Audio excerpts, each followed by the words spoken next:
அதோட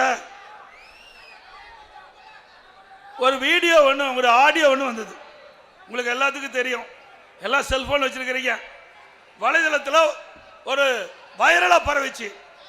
அதில் முன்னாள் மத்திய அமைச்சர் நாடாளுமன்ற உறுப்பினர் திரு ஆர் ராசா அவர்கள் ஒரு கருத்தை சொன்னதாக செய்தி, பரவலான செய்தி.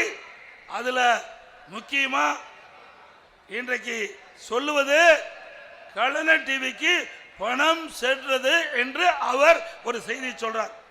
பிறகு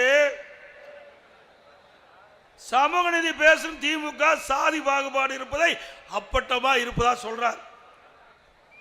மற்றும் திரு கருணாநிதி அவர்கள் உடல்நலம் கொண்டு இருக்கின்ற பொழுது அவரை வீட்டு சிறையில் வைத்ததாக குறிப்பிடுகிறார். இதைத்தான் நான் சொன்னேன். அவரை கண்டிக்க முடியல, திரு ஆர் ராசா அவர்களை கண்டிக்க முடியல.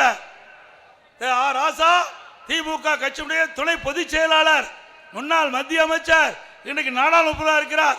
அவர் இன்றைக்கு வலைதளத்தில் வந்த செய்தி, அவர் ஆடியோவில் பேசுகிற செய்தி தமிழகம் முழுவதும் மட்டும் இந்தியா முழுவதும் வைரலாக பரவி பேசு பொருளாகிட்டது.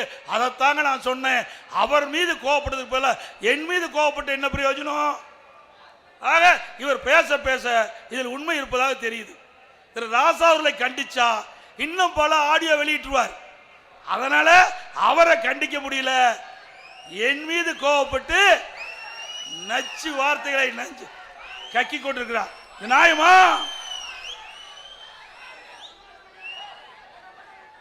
அது மட்டுமல்ல, அவர் பேசுறார், திரு ஸ்டாலினுக்கு பிரெயின் இல்லைன்னு சொல்றார்.